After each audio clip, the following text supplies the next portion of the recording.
You want to talk about Lego Mario, Ian? Hey, this is the last part of the intro. Maybe it might be separate if we got any legs on this. Oh, knows. I don't think we got any legs. But Lego is teamed up with Mario to do the things. The Mario things. To do the Mario things? Do the Mario things. They're putting out sets. They're putting out sets of Legos that are Mario themed, but it's like a combination toy and like almost like board game, it looks like, perhaps. So there's a Mario character that you build. And do you build them? Well, it looks like you put the hat on at the least. I was going to say, this is a piece of electronic. We don't want kids. You put the hat on. It's a one piece. Yeah. I mean, yeah. It has batteries. It has Bluetooth. It has batteries, Bluetooth. It's got screens on it. The eyes move, and there's a little screen on the chest. And the mouth. And the mouth, too, I guess.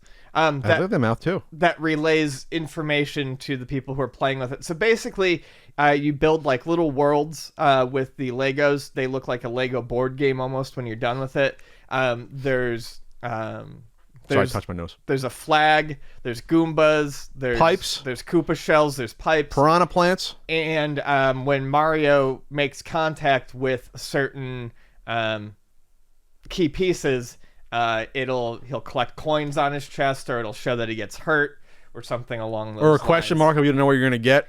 Right. He falls into fire, and there's fire, and his eyes go lit up. It's extremely interesting. Oh, the little Koopa kids in here too. One of the Koopa kids. Yeah, it shows that. No, it shows Bowser Jr. I'm pretty sure. Oh, Bowser Jr. Yeah. So it looks like a lot of stomp on the shell, and it makes sound.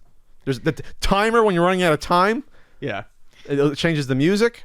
So it looks like a lot of fun. It's something that I think is probably very well suited to Mario. The world is colorful. It's, a lot of times it's built up using like basic shapes and things like that. So I think the Lego kits could be a lot of fun for people. I don't know, if the actual game itself that's packed that's kind of built in with it is going to be that much fun. But it's neat to see extra little things added where they make sense. I think we mentioned that the voice of Mario is done by Charles Martinet. Same Mario voice we got in here. Unless they got a guy who sounded just like him. Sounded like him. The Mario flag comes up on his chest when you hit the flag. Yeah. So the way I picture this working is that there's going to have like with any Lego set, you have the instructions to build the main thing. Sometimes you have a couple of little offshoot ones. You can do you can do two pieces from the one big one.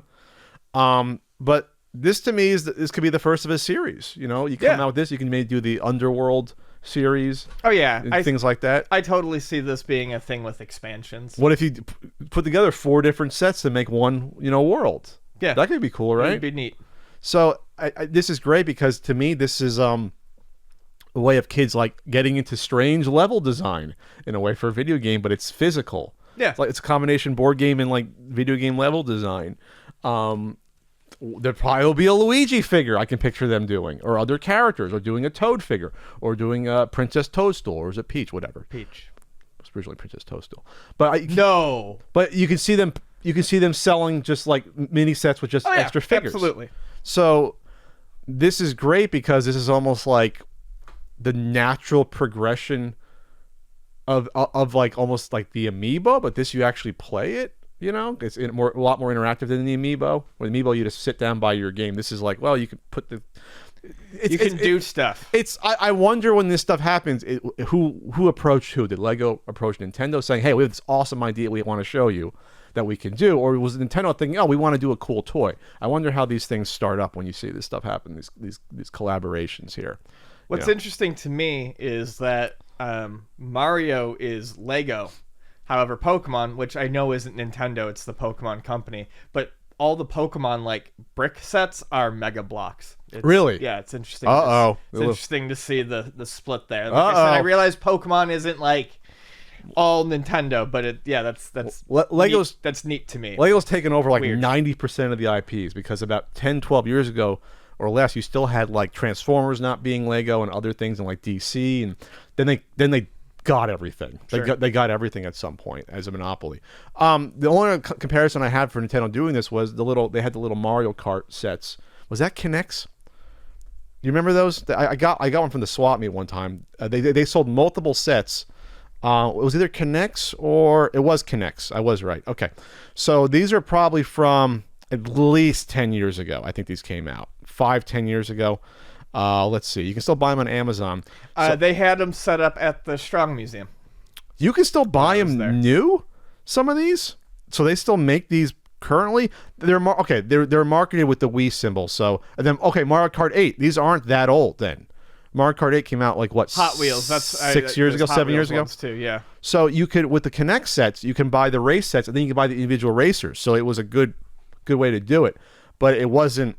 I mean, like there wasn't electronically interactive. I don't think it was just setting up the coursing, and you had little traps, I think, and things, and little. You can basically it was basically like building your own. Remember, you had the Matchbox cars, and yeah. It was sort of that sort of deal. Yeah, well, they make that for Mario Kart as well. It's on the Mario Wiki, by the way, so now I can see everything. Oh my God, they had a lot of sets. They had about 12 different sets. They had Mario versus Goombas. They had Mario and Luigi at the starting line course building set. They had a Yoshi versus Lava Plume set. So I guess you can expand it together. Mario and Donkey Kong beach race building set. So again, that wasn't as interactive as this. I'm not sure. I'm not familiar if the cars were like wind up, like pull them back and they go. I have no idea about that.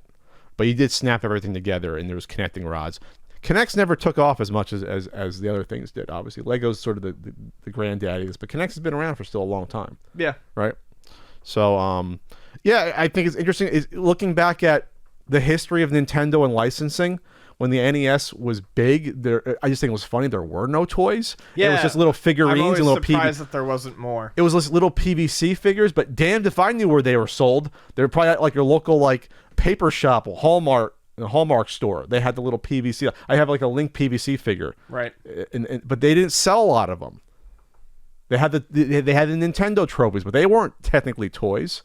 I guess Nintendo probably thought back then, we want to keep people buying our games. Video games, yeah. We don't want kids to buy We're trying toys. to make video games take off again. We don't want people pivoting to traditional toys. So we're okay if you buy the literally they had like the wallpaper Nintendo set. We want kids to look at and own like an NES folder when they go to school to put their stuff in, but we don't want kids to play with anything besides video games. But nowadays they're pushing the Mario as Mickey Mouse thing with the theme parks and everything. Now I guess they're more okay with let's get toys out there, let's get Lego there, because let's make as much money as we can and have it dominate. So it's really only the past 10-15 years I think this change has happened like this swiftly with them doing this. A lot more plush the past 10 years, a lot more licensed shirts the past 10-15 years, right? Before that, there weren't, I don't remember many licensed shirts like the late 90s, early 2000s. No, it's definitely a lot more now. So blame us, 4-year-old virgins, I guess, that, we still want to buy this stuff and buy it for our kids. Well, we can't be virgins if we have kids, I guess. Anyway, that's you see my point, though. Yes. Right. So, and you didn't think we'd get a full topic out of this, and I rambled enough to make it happen. We're pulling at straws there. Would you grasping at straws? Pulling. We're pulling at the straws. Pulled at them. No, you can't. I want you to pass it. I already grasped. Would you buy this? You think, or buy this for like a niece or nephew? Yeah, for a niece or nephew, absolutely. Preferably like when I'm home visiting, so I can play with them. It's adorable. Yeah. It's adorable here, and it doesn't look too difficult. Like with Lego sets, you always needed the instructions. The itch, there it is. You probably don't. You probably I itched because you itched. You probably don't need the instructions to put together something fun. Just have a little fun time here. So.